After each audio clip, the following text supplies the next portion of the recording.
Some of these guys on the call, they've worked with me for a long time. And, I think somebody came into mind recently for them that they were like, we need to fire this person. So, I'm not going to say it's 100% accurate. I'm going to say it's about 90% accurate. 9 times out of 10. If you're thinking about firing somebody, you probably should. But every now and then you'll be surprised and go, okay, they just needed a kick in the ass. I think we have that now with a girl that works for us where everyone was like, all right, get rid of her.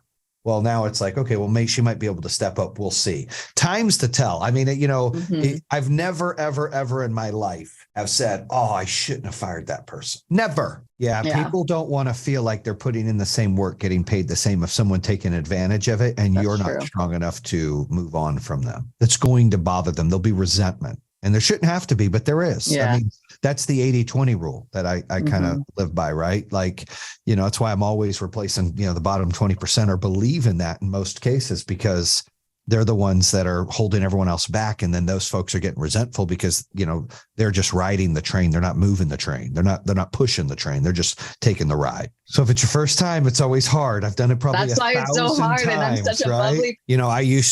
I had some intimidation when the first business I ever opened was a home security business. And, a lot of family members, everybody was like, oh, you ain't going to be able to do it. And I was intimidated. I didn't finish traditional high school. I didn't go to college.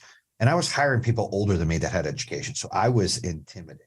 I was insecure. And these guys were like, the door knocked and they came from ADT and they had all this experience and we were building van teams and, there was times I had to make decisions on people to where it was like, I just got frustrated. We would have a sales meeting. We had this wheel that we would spin and give out money if they sold a deal. Be like, remember that, Kenny? Kenny used to run the van program. So, we would do that. And we had these guys that worked for us. And I was like, our numbers sucked and we're giving out money. We're dancing. I'm like, look, we need people to work Saturday. And I said, who's, willing to work Saturday? And there were people with big goose eggs, zeros on the board that would not raise their hand to work. And they were just like not listening in the meeting and kind of disrespectful. And I fucking snapped.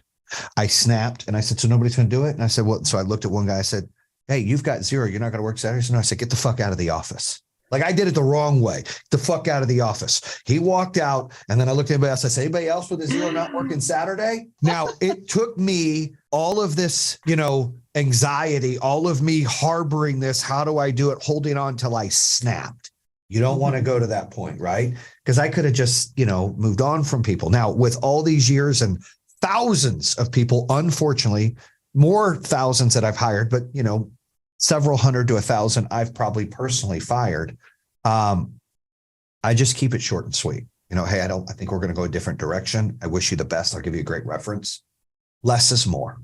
The more detailed you get, the more personal it becomes.